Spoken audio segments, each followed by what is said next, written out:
Now more than ever, Lowe's knows you don't just want a low price, you want the lowest price. And with our lowest price guarantee, you can count on us for competitive prices on all your home improvement projects. If you find a qualifying lower price somewhere else on the same item, we'll match it.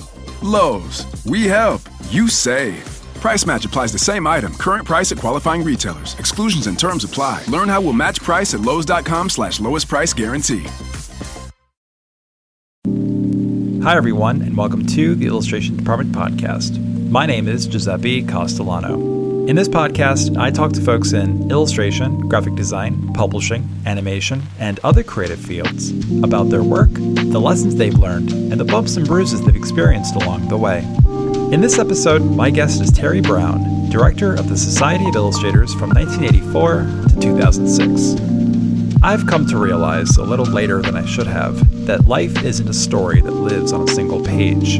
It's made up of many different but connected chapters. Among the topics, Terry and I talk about the chapters of his life, particularly in his time at the Society in the 1970s and 80s. We discuss the history behind the disparity between men and women award winners at the Society, and Terry tasks illustrators to do something interesting with whatever chapter they're in. I hope you enjoy our conversation. The woman before me, Giuseppe Arpi Ermoyan, was the first director. She took the job in she took the job in '68 because it was at a time when the organization was morphing from the members doing all the work. You had a house manager. They had a clubhouse in 1935, way over on the west side. And then they bought the Society's building in '49. It took them 10 years to renovate it. So they had a house manager, run the building, run the food service, keep the bar open, make sure the lights are on. But by the mid-'60s, the annual exhibition, other projects required a little bit more office strength. Arpi was around. Her husband was the art director of something for Condé Nast, big time magazine for Condé Nast. Okay. And she was dating a guy on the board, so she was around the place. And they said, Arpi, would you be the director of very organized, tall, beautiful, smart Armenian woman, just tough as nails, cool as could be. They offered her the job and the apartment on the 5th floor. And she took it and she sort of created what the director was to the organization at a time they needed it. She added a secretary up front to be just the office phone and front door. And by the time I showed up, they started to need even more office help. And they created a position, and I slipped into that. And I worked for Arpi for 10 years before they gave me the keys. So just in terms of hierarchy, so there's Arabelle Leopold. Before her, there was Annelle Miller. Before Annelle, there's you. Before you, there's Arpi. Right. That's the entirety of the lineage of the director of the Society of Illustrators. Even though the Society was founded in 1901, this was many, many years later. It was half a century later when this sort of thing started coming into play.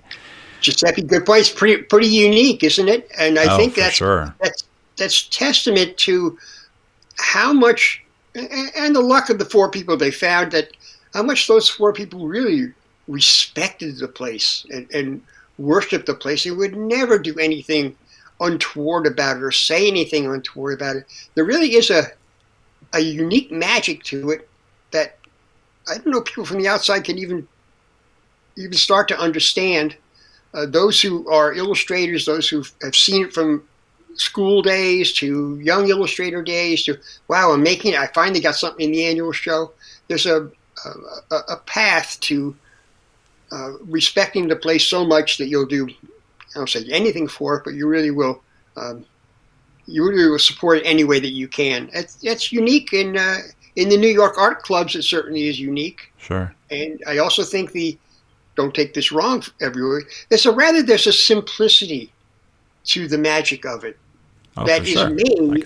It's made by the artists. It's not made by the staff. I mean, you go to some other museums, who's the director? Oh, they're big time. You can hardly name who the director is, but you know who the star artists are, and they would come into that. I saw it from day one.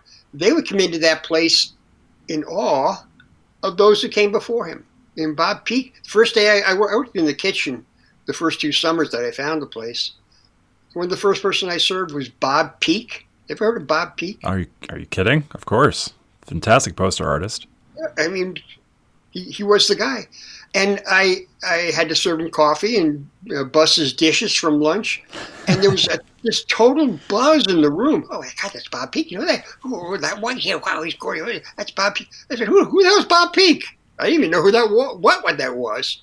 From day one, I got the sense of the stars come to that place, and they say, yeah, you know who sat in this chair a decade ago? Norman Rockwell. Oh, sure. And before him, there's a guy by the name of Charles Dana Gibson. Charles Dana Gibson. They understood they were holding the mantle for the organization in their time. You better hold it high because you're going to then have to pass it on to the next group, to the Brodners and the Anita Kunzes and the Yuko Shimizus. You're going to pass it on to them. There's some magic in that. Yep. 2 out of 3 people you just mentioned are podcast guests, so pretty proud of that. Well, yeah, Bob Peak for people who. Yeah, it's been, well, you podcast long enough, right. You might luck into a couple really huge guests. No, I'm kidding. Like every single episode, I love every episode. Of course I do. It's a thing I do. It's creative. It's this thing I put out there. If I'm being honest, there are definitely a couple episodes that I like more than others. Some episodes I like less than others for reasons I will not divulge. But overall, I mean, it's just like my children. I mean, I love them all differently, separately, but equally, if that makes any sense. It sure does. When did you start? What year did you start as a director? I worked in the kitchen the summer of 72 and 73. Okay. And then January 1st of 74, they created this extra office spot, and I took that until 1980. Mm-hmm. 1981, they created the Museum of American Illustration, and they named me curator. So from 81 to 84, I was the curator. And then in 1984, I became director. Not executive director, Giuseppe, just plain old director. Just plain old director. Arpy was before me. Mm-hmm. And part of that, you can imagine 1984, I was 25 years old. My college buddies are starting to move up in their businesses, making a few dollars. Say, hey, Terry, we're going to Miami for the weekend to go to the racetrack. You want to come with us? I didn't have 2 pennies. I said, no, I can't go. So I went to the powers that be that says, I'm going to be leaving pretty soon to get a real job. And they said, wait a minute. And they talked to Arpy, and Arpy says, I can't wait to retire. Let that guy with the long hair down in the office, he can run the place. So that's how I became director in 84. And by 2005, I started to talk to people, say, maybe it's time for me to move on. Mm-hmm. Why? Well, part of it was the energy level required to do that job. Oh, right. Like Arabelle, she texted me this week. They lost their bookkeeper. God bless Mary Malloy. She was there for 20x years. She's got to step in and do some of the bookkeeping chores. That's hard work after everything else. And you see all the projects they've got going on now these days. It's insane. It's just there's an energy level you can't keep up. And I said, it's about time for me. I have time to the next chapter or so in my life. The place was in really good shape financially. A lot of projects rolling off the shelf on a regular basis that made a buck here and there. Mm-hmm. And the annual exhibition was going to have its 50th year, the 50th annual. So I said, that's a good exclamation point. It was time for me to move on. And they went out and they got a recruitment firm. They hired Anel. They interviewed a lot of people. They hired Anel and moved on from there. But that was my career with them. I will say about 95, I started to teach a history of illustration class. In lieu of getting a raise, they said, well, SVA wants me to teach this class. What if I just take Wednesday mornings and teach a history class there? They said, sure. So that's an extra paycheck. It helped them out financially. Right. And it was a start of another career for me, teaching the history of American illustration. That's my favorite subject, Terry. I'm holding off on wanting to go down that road because it's a lovely rainy Saturday morning, and I want us to enjoy the day and not sit here for 4 or 5 hours talking about the history of illustration. However, I will say this: I will share this one story with you. I'm going to try to take out as many details as I can because I don't want to embarrass anyone or divulge non-public information. However, speaking of history of illustration, I had sort of an inside track on a teaching position at a very reputable art school near my home. So that's the only clue I'm going to share. In which I would teach an adjunct, history of illustration course. How do I say this? It was communicated to me that this school would prefer to cross-pollinate their professors. In other words, instead of bringing in someone who has history of illustration chops, I mean, this isn't a brag. I've been studying history of illustration forever, and I love it. It's my favorite subject. I can talk about it all day long. Instead of bringing someone who actually understands the history of illustration, they're going to bring in a teacher they already have in the art department who teaches art history, and then just have that person teach the history of illustration. Because, as you know, Terry, art history, illustration history, tomato, tomato, right? Yes. Yeah. So, when I was, when they told me that, I was kind of, a little giggle here and there. And then I'm like, all right, I get it. Yeah. Collegiate bureaucracy. I had 2 gigs where there were private online courses where they merged with a university. And when they merged with the university, the history teacher has to have a PhD. Well, I don't have a PhD in illustration history. They don't give that anywhere that I know of. Right. So I had to drop the course. And I think that's part of art education, especially on the commercial side, going from the famous artist school kind of class to the University of the State or whatever. It's really not needed at the University of the State or whatever. It is needed at these little independent courses to teach you the nuts and bolts of how to do the illustration art and how to do the illustration business. And I don't know if merging with the university, sure, the parents can then get financial aid. There are other benefits to it. But the nuts and bolts of learning how to be a really good, hired, artistic hand isn't needed to have a BA or a BFA. Right. Or Bachelor of Science or whatever. Yeah. So, you mentioned Bob Peak. I don't. Fuchs, exactly. Right. What do I even ask here? How about this, Terry? Share a story with me and the listener, in which you're hanging out with some famous illustrator that we all know about. Okay, so I'll tell you a story that I think puts illustration in perspective in a wide swath. Not the total stars, and not the person who's bartending most of the time, but does an illustration once in a while. Guy walks into the bar. It's lunchtime, and that restaurant bar was packed. Yeah. Monday through Friday for lunch, and the bar was just hopping. He walks in. Everyone knows him. Hey, Bob, how you doing? What's up? Oh, man, I'm buying drinks for everything. I had a great. I just had it. The guy probably does 50 to 75 Western paperback covers every year. Was this Pete? No, this is just Bob. And Bob makes 6 figures, and he's got a big house up in Connecticut. He's not a great artist, but he shows up and he says, I just delivered a job for the art director. 6 cowboys, 6 Indians, 12 hands. I only had to draw 1 hand. I buried all the others in the dust. Everyone cheered and yelled and enjoyed his drinks. He was a guy who was just trying to get the job done. And he had to draw 12 hands. He didn't have time to draw 12 hands.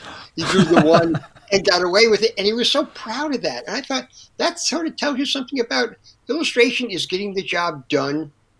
Yes, satisfying your artistic chops, phrase you used. And that is so true where you can. But if you are hobbled by the art director's command to do this by Thursday to this size with these number of hands in it, you've got to get that done, and that is what a real pro illustrator is. I always remember that story. If you want some name stuff, the Society has a Hall of Fame. Yeah, Hall of Fame is great. The election of the people to be in, the announcement to them, the dinner used to be black tie. It was up in up in the dining room, and people would give speeches long and short. I remember Bernie Fuchs, who never was a public talker, says, "Hey, it's a great club. We've had a lot of fun." And that was all he said. The great Bob Weaver. Remember Bob Weaver? Oh, for sure. Of New York intelligentsia art, if you will. He didn't feel welcome there. He didn't feel welcome there. When he got elected to the Hall of Fame, he brought some of his pushpin buddies with him. And he finally got up to accept it. And he says, "Well, it's about time you finally realized you wanted the camel on the outside pissing in as opposed to the inside pissing out." and he sat down. And this is, what was that all about? And in his mind, he was saying, "Yeah, you finally realized that I am part of this biz, and I'm in your Hall of Fame." Of course. Another one was great was Al Hirschfeld, the great theater black and white artist for the New York Times. Sure. The guy who invented the arts and leisure section because they had to have a section just for his art. And he got elected, and his agents, the woman who was selling his prints and some of his originals, made a big fuss. "We have to have our own table. We're going to have 10 people at our table." And Al and his wife were there, and the other 8 just never showed up. So here's Al Hirschfeld at his Hall of Fame induction with his wife sitting at an empty table. Yeah. And we waited, and I sort of looked over to someone, and they got up, and they walked, and they sat down with them. And then Bernie Fuchs got up and walked over and sat down with him. By the end of the night, that was Mount Rushmore of illustration, sitting at that table. He had the best night of his life, being around his buddies, not his agent. So I remember that one as well with Hirschfeld, who was a great egg, a great friend of the society. And some of these people I got to know when they were down. I got to know Bob Peake when he was down. What do you mean by down? The jobs weren't coming in as easily as they used to because the art director was now 12 years old and wanted to work with another 12-year-old. His style hadn't adapted to the new technologies, new mores that were coming in the 90s and such. Right. And he had some family issues that were a problem. That's, Giuseppe, I'm sure you found it in talking to a lot of people. How do you react when you're down? How do you react when your star is fading? Tells a lot about deep down inside what's in your guts and how you feel about what you've done with your talent that you discovered in 3rd grade and nurtured through SVA and finally found your way to a career as a illustrator for American Heritage or whatever. Mm-hmm. How do you feel about when that's starting to wind down? It tells a lot about where you're at. Yeah, it reveals a lot about your true character and your sort of stamina with life. Yeah. Can you stay with it a little while longer? Because if you do stay with it, even though it appears bleak, it comes back around. I mean, I was talking to Joe Ciardiello years ago, who said something to the effect of, to this day, if he doesn't get a phone call from an art director or an email now for a couple of weeks or a couple of months, the first thing his brain goes to is it's over. Yeah. Isn't that wild? And, there are cases of really successful artists, Hall of Fame artists, who never had families. And if you asked them, they were sure the phone would never ring again. They'd never be able to support a family. I'm sure that's 80% true. The other 20% is they were totally devoted to their studio. Right. But yeah, there's a sense of the phone's not going to ring, or the next job or the next phone call, Giuseppe, is that art director you've been working for, doing those 50 paperback covers a year, got into a traffic accident and is retiring. And all of a sudden they hire somebody who's 12 years old. They don't want to work with you. You're 57. They want to work with someone who's 12 years old. Right. Quite understandable. That's the way it should be. There are those kind of moments where an artist has to face the reality well into their career, not when you're young, you expect it then, but well into your career, that things will not always be exactly the same, and just have to get to deal with that. That is one of the more frustrating aspects of illustration. And I guess if this was the real estate department podcast, we probably say the exact same thing. One of the more frustrating aspects of being a real estate agent is that once you become one, it's not guaranteed that you will stay one. Yeah, true. Same with the mechanics department podcast. Whatever fill in the blank department podcast. That's what we would be. That's right. What we would be saying. However, I think if such a thing as being more true is true, it's more true in the illustration field. Yeah. Well, you made the point about illustration history. Think about Charles Dana Gibson, the great black and white artist. Oh, yeah. When all of a sudden magazines are saying, hey, we want some things in color, he couldn't do color. Just never learned how to do it. So he was sort of left out of it. Think about Norman Rockwell when the Saturday Evening Post got a new art director and they wanted things more edgy. Rockwell said, I can't do edgy. So he moved to Look magazine and did very poignant social cases. So, people can indeed change. Think of Mark English. Mark English has got drawers full of gold medals. He wanted to move on to something else, and now he's doing his own fine art work, has been for years, and teaching. God bless that he's passed. But there are people who were superstars who, of their own desire or some quirk of the business, moved on to the next chapter. And that's just the way life is. Life's a bunch of chapters. I've come to realize that, Terry, personally. Yeah. Yeah.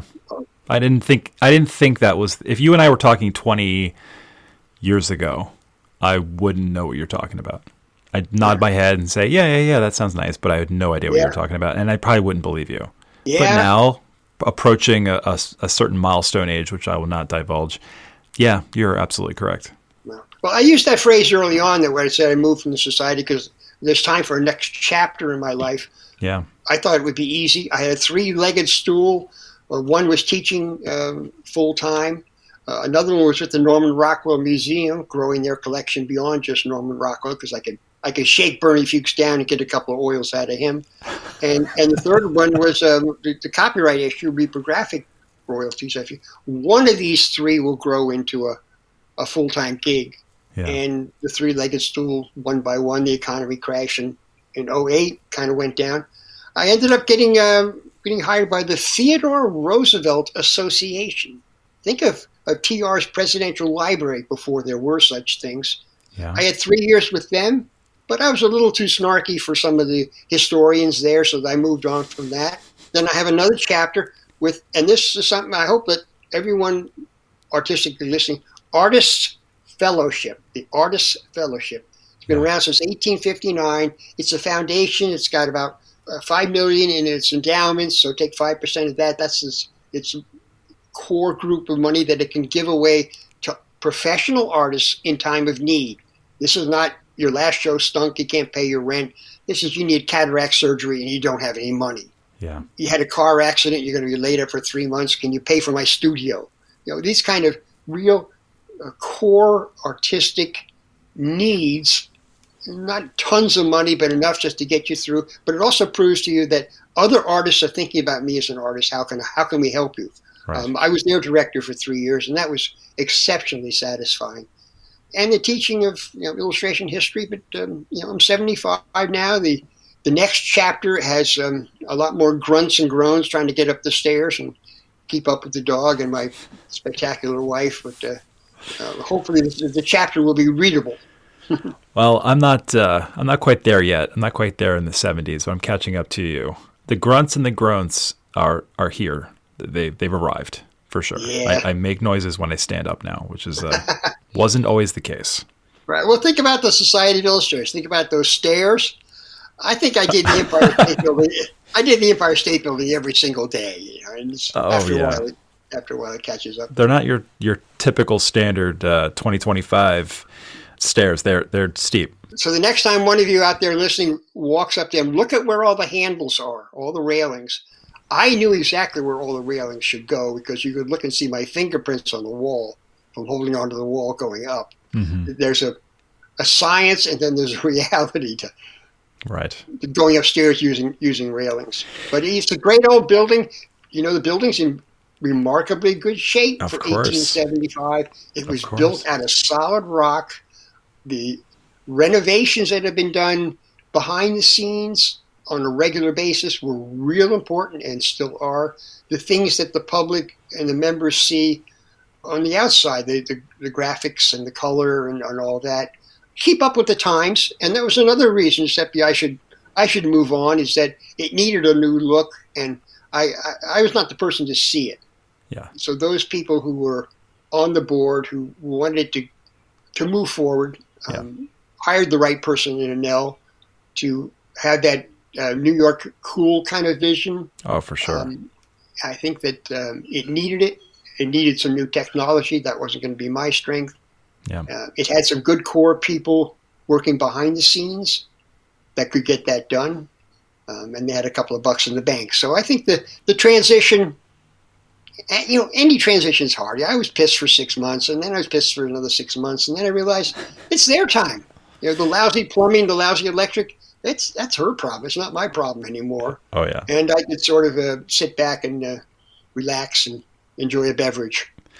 As you're talking, I'm going through my Rolodex of like illustrators around that time who did Cowboys. Murray Tinkelman? Oh no. Murray would do all 12 hands perfectly. Absolutely perfectly. I guess you're right. Well, that paperback industry at that time. Paperback. For 40 or 50 years, they churned out so much product, but they might have 2 senior art directors, 8 junior art directors, and 22 assistant art directors. Right. For all the thousands of covers they turned out.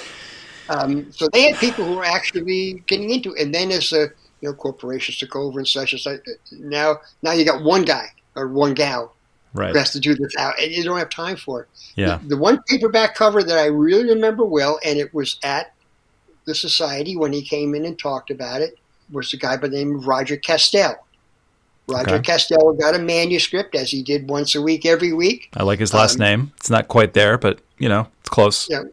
And he gave the manuscript to a friend of his who taught at Delphi out in Long Island, and she would read it, and she would note pages on that manuscript. That make a good cover, that make a good cover. And then he would go in, he'd read those 8 pages of the manuscript, see the picture, boom, do the picture, deliver it on Thursday, check on Friday. That gal had a car accident. She couldn't work for him. He got the manuscript. Oh, my God, now I had to read the whole thing. He read the first 8 pages, saw the picture, did the cover, delivered a sketch. Yeah. Sketch was approved, did the finish. It became the paperback in the summer of 1973. It was a cheesy Peter Benchley novel called Jaws, about a shark that eats people. I think I've heard of it. Yeah. And then that piece of art became the hardback cover at Christmas time, and that piece of art became the paperback bestseller the next summer, and that piece of art became the Spielberg movie poster the next year, and Roger didn't get another dime. And he comes to the Society, has a drink, and people go, oh my God, Roger, the movie poster must have made a fortune. I didn't get a penny. And all of a sudden, the Graphic Artists Guild Board of Directors that was sort of hanging out there having a meal and whoa, wait a minute, we can't let this go. This is the smoking gun we've been waiting for. That happened at the Society. If he hadn't walked in that day and told those people what actually had happened, they might not have redoubled their efforts to have the Copyright Office rewrite some rules in the Copyright Act of 1978 that you all benefit from. God bless Roger Kastel and Spielberg, who did the right thing in the end. But it's those kind of conversations that can only happen artist to artist, where it really means something. And where are you going to go with that? Is it here? Is it your podcast? Is it Icon? In today's social media, where's the truth? Where's the reality of what's really happening in this business? And I would say I worry about it, Giuseppe. It's not my chapter anymore. But right. I think those people who are out there worrying about AI, where's the smoking gun going to come? They say, okay, look, this is how AI can screw us, and not AI ain't going away, but find a way that you can make sure it has the same restrictions, the same chain link fence around it that every illustrator does. You can't do what you want. It's got to be horizontal. You want to do a vertical? Sorry, I got to have a horizontal. AI's got to have those same restrictions.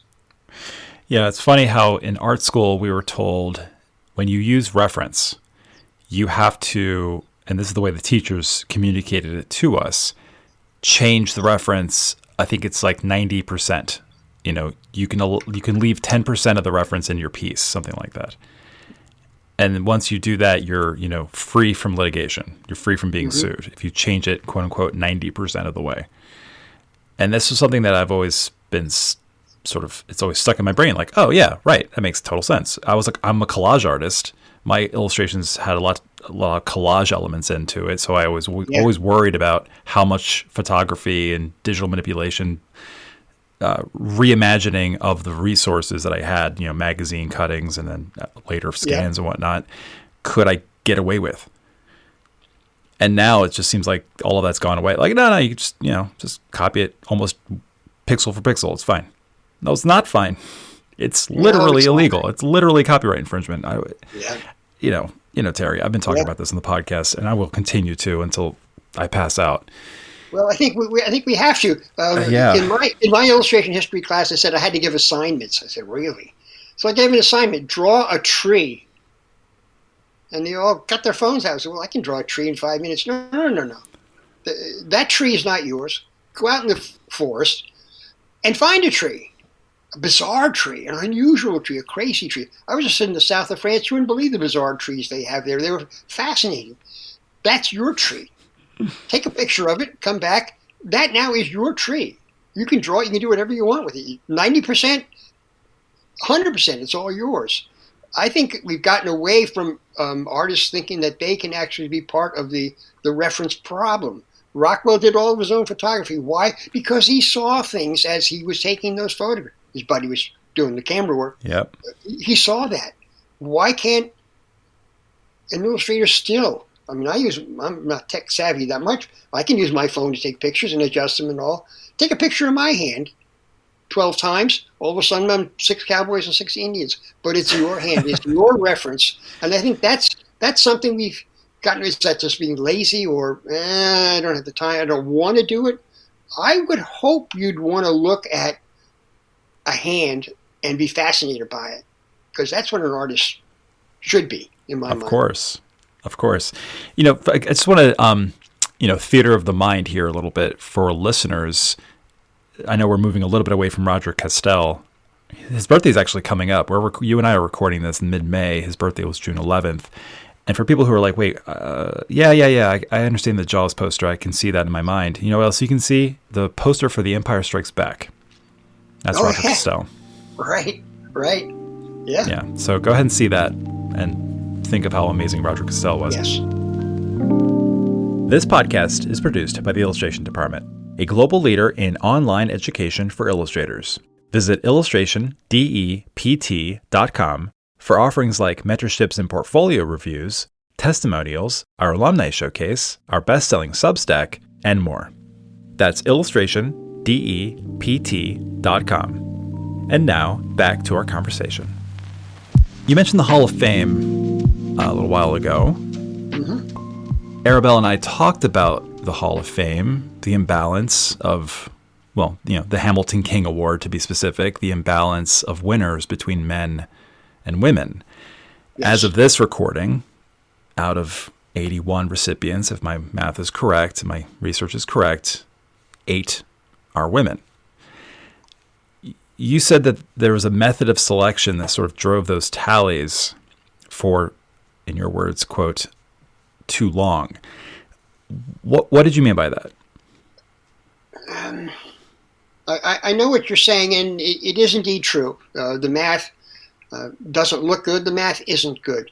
The Hall of Fame was created in 1959 to get some notoriety to illustration as photography was taking over. And Willis Pyle, no relation to Howard, who was an active member of the society, presented it, seemed like a good idea, and they elected Rockwell the first person, and it was elected just by whoever was past president at that time. So if you go back and past presidents from 1959, it's all guys. Yeah. Not that women weren't very involved, and they were members from day one, but the men who were electing the Hall of Fame were men. And there were a lot of men to catch up with, sorry to say. And so they did, and it sort of took on a method of its own. The first woman to be president, and therefore on the Hall of Fame committee, was Diane Dillon. If my math is right, maybe 1986. So 59 to 86, it was all men in a room choosing it, and it started out poorly. Yeah. Is it better now? I hope so. I think it is. I do applaud the understanding, and I hope in the meetings they have now, which are all behind closed doors of the Hall of Fame, that's brought up. That hey, we have some gals still to catch up with, and they should. Same thing with the Hamilton King, which is chosen by all the past winners. For the longest time, it was guys voting for guys, and the Hamilton King was the best illustration of the year by a member in the annual show. So they used the annual exhibit as their reference for which piece should get it, because it's basically for an individual piece, the best illustration of the year by a member, not the best illustrator of the year by a member. Yeah. I will say the annual exhibition, there weren't piles that said these are the men illustrators and these piles are the women illustrators. Take fewer of that. No, they were all together. So unless you were well-fueled at the bar and hate women, and you look in the back and look at the entry form first and it said Mary, screw it, I'm looking for Bob. How do you stop that? I do think that the selection of it from the art on the wall had a lot to do with a little more balance in the Hamilton King than there was in the Hall of Fame. But the Society really does not have to apologize about its treatment of women altogether. Do you know from 1906, you couldn't vote, gals. You couldn't go in the front door of almost any club in New York, even escorted. You could be an artist member of the Society of Illustrators and pay dues. And the first exhibit they ever had was of their first 5 women members. That's pretty progressive for 1906.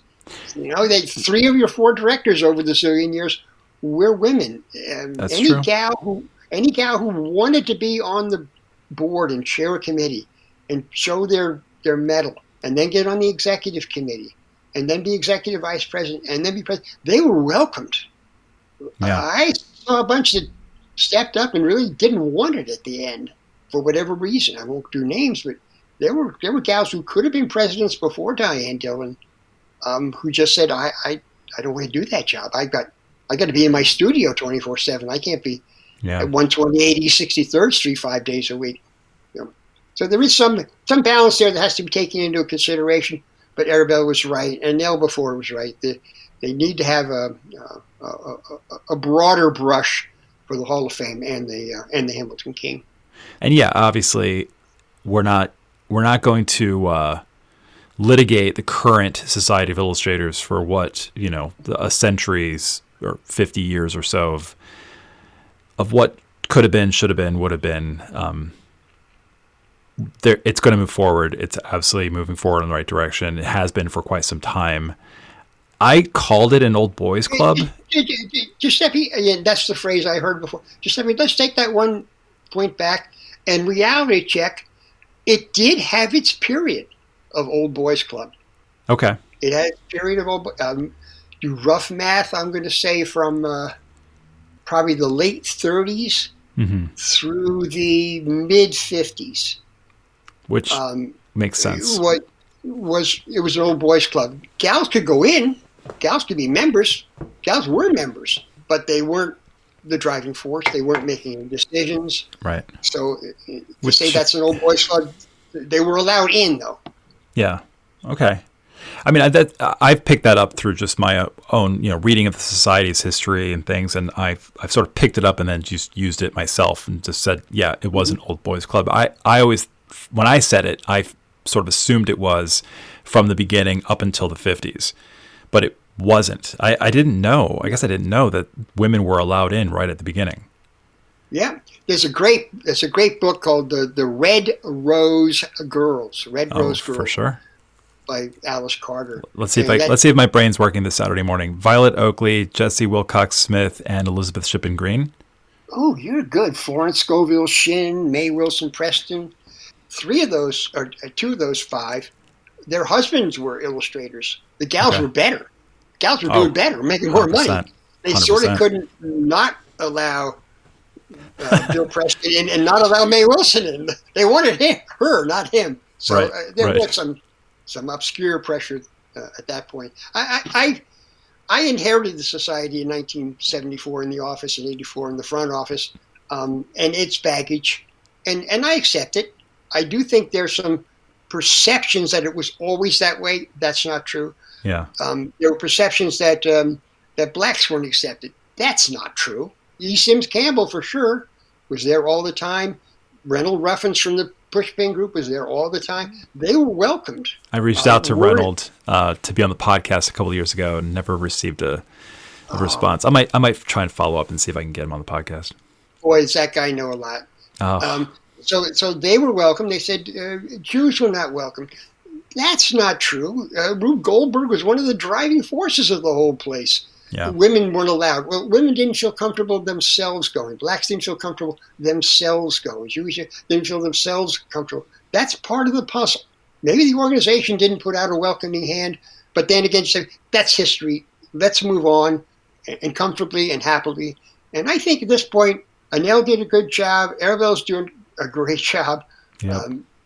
Watch the money, maintain the building. It has indeed morphed from a club, a lowercase c club, to a uppercase M museum. Yep. I think moderately successfully. Yep. It should still be very proud of its position in New York. As New York Magazine did this whole issue of things about New York you don't know, and they called the society a unique gem. That's pretty cool. Unique. I'll gem. take it. There's nothing like it. And nope. That bad boy shines in the dark. So if you think about it that way as an organization, and it's now your time, Crow, goddammit, it's your time. You sit in the chair that Bob Peake sat in, that Rockwell sat in before him, and Gibson before him. Yeah, it's your time, young lady. You crow and say, I'm a top illustrator right now. Watch me shine. Hi, illustrators. The illustration department's summer sale is upon us. From July 1st through July 6th, mentorships, workshops, and portfolio reviews, led by me, are 15% off. You can sign up during the sale and schedule your session or sessions later. To take advantage of this rare sale, visit illustrationdept.com/classes. Now back to our conversation. I feel good about the Society's future. I feel good about Illustration's future. I know everyone, me too, we've touched on this from time to time on the podcast, is worried about what AI is doing and what the future holds for illustrators. But I feel like, and you tell me, man, you've been around much longer than I have in this field. Doesn't it feel like every year or every couple of years or every decade, there's always something to be worried about in the future? Yes. Like, wasn't Charles Dana Gibson worried about something? Wasn't Norman Rockwell worried about something? Of course they were. Of course they were. We're worried about something too, just something, it's different. And I don't know if I do know it's not the death knell of illustration, whatever it is. In this case, these days it's AI. I don't know. Is there always that like underlying nervous energy among the illustration community that it's like tomorrow it's going to end, and I just don't see it ending anytime soon. I don't either see it ending. I do see it constantly morphing into something else. What I think is great, and it's my style of art that I see from day one, is what illustrators can do. They can see an image that is communicating, is warming, is scary, is real, is the people I see around me on the subway, not obscure shapes and sizes. Can that concept, which you learn from drawing your in your room at night as a 6-year-old, to grade school, hey, you're the best drawer in the class, to high school, to 6 years at School of Visual Arts or whatever, and you can do something other people can't do, and you can do it really, really well. You just have to find a way to market that. Mm-hmm. But you just make great pictures and find a way to find that person who says, yeah, I'll pay good bucks for that, to do something with it, and not be concerned about how it's being used, but the fact that you're being asked to create a cool, definitive, previously non-existent thing on a blank media, from a blank media with all of your talents. That's got to be so rewarding. I mean, that's got to be. I mean, like I said, I see people draw. At board meetings, we pass out the minutes, Xerox the minutes from the last meeting. Right. At the end of the board meeting, everyone would just throw them on the ground, on the floor, the desk. I'd pick them up. The next day I'd look at them. I'd look at the drawings on the back. I mean, I should have saved Marie Tinkelman's drawings from all those board meetings. Yeah. I could retire on. I could have an Etsy account making big bucks off of those just scratched Marie Tinkelman drawings. prints. Yeah. Yeah. And for those of us who can't do that, I'm doing some. I'm 75. I started doing some sculptures myself. I'm actually making some little assemblages of driftwood and hardware and odds and ends of things just because I enjoy it. I don't care if anyone likes it. People I've shown it to say, hey, those are kind of fun. Those are kind of cool. Yeah. For the first time in my life, I've kind of had an abstract understanding of the incredible joy of making a previously non-existent image that hopefully speaks about something that someone will use. So illustration as a creative media, not based on how it's used. Everyone says, oh, there's fine art, you sell your art, illustration, you sell your rights. It's making the thing that's worth something as far as rights go. That should always be the joy of someone saying, I'm an illustrator, and be proud of it with a capital I. It's a long answer to what I hope was a question. Illustration ain't going away. Will it find new markets for the kind of images that these people have learned how to make? It will. Will it be harder to find them? No harder than every generation has passed along the way. No harder, but it's your chapter now, and make a really cool image out of it. Exactly. I'm still trying to think about who Bob is. Can you give me like a first initial? Not his last initial, just the first initial. Giuseppe, if you knew me, you would know I'm making Bob up. No, the story is true. I don't remember who it was. Oh, right. I did accept his offer for a free beverage, but I didn't have it till 5 o'clock. I didn't drink on the job. You know, it was one of the hardest things I had to do there was not drink during the annual show awards presentations. Oh, sure. You know, everyone's getting all liquored up in the gallery, and it's great, the noise. And then we go up to the dining room, and the bar isn't quite open yet, but people brought beverages. Everyone's having a great time. I had to get up there and yak and give out 20 chunks of hardware before I could have my first beverage. Boy, it was delicious when it came. Oh, for sure. Yeah, I used to go to shows every year, different shows, the original art show, the annual show, these individual exhibitions and things. And one of the more awkward experiences I found was you go in and you put your coat in the coat room and say hi to some people, and you just kind of you try and do a quick look around just to see like, okay, who's here? Who do I know? Who's staring at me? What should I be doing next? Why do I feel so uncomfortable? Let me go up to the bar. Go to the bar, you get like, vodka soda or beer or something. And then you're just like holding this freaking plastic cup with a vodka soda and a napkin with like one hand and then the other hand underneath it because you're so afraid of spilling it on you or somebody else, and awkwardly shaking people's hands and kind of doing like a half hug on some other folks. And then you finish that one drink. And then if in my mind, I'm thinking like, I definitely can't have another one because the second I have another one, I'm gonna start worrying that people think I'm drunk or buzzed, and I don't want to appear unprofessional. But then once the night kind of finishes and people are still kind of lingering, yeah, that next drink is the nice one, the one that you're like, okay, I can relax and I can breathe and I can have this second drink before I sit in the subway for an hour, fall asleep a couple of times on my way home. Yep. Well, respect that building.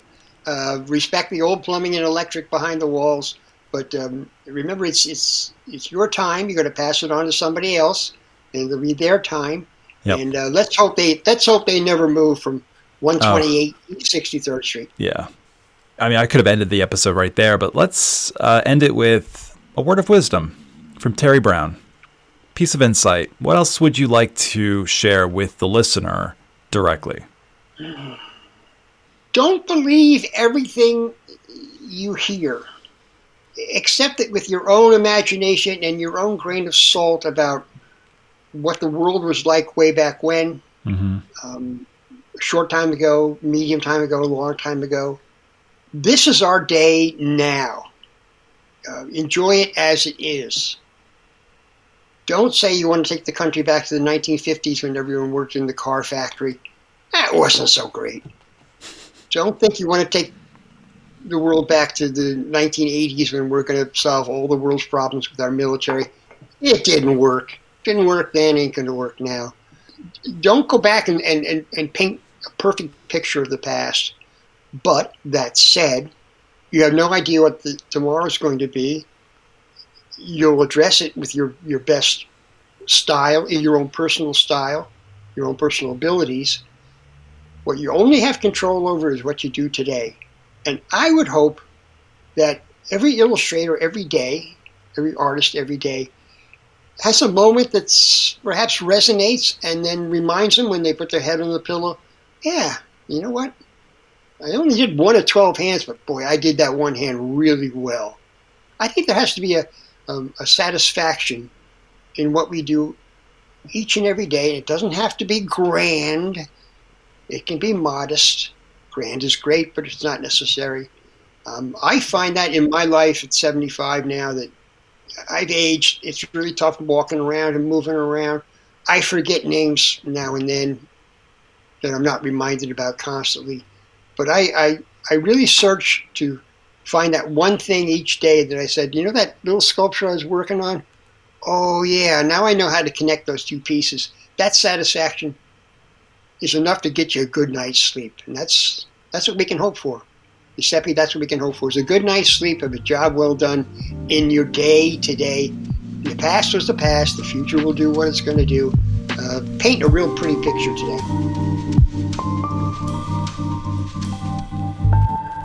If you find value in this podcast, you can support it by subscribing to my best-selling Substack.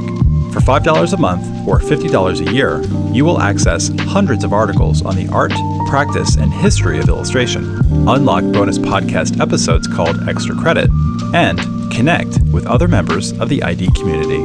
Join me on Substack by visiting illustrationdept.substack.com. Thank you so much for listening. Until next time.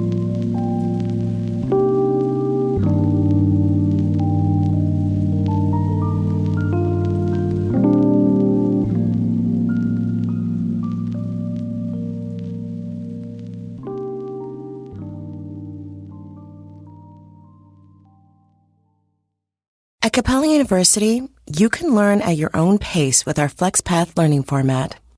Take 1 or 2 courses at a time and complete as many as you can in a 12-week billing session. With FlexPath, you can finish the bachelor's degree you started in 19 months and under $19,000. A different future is closer than you think with Capella University.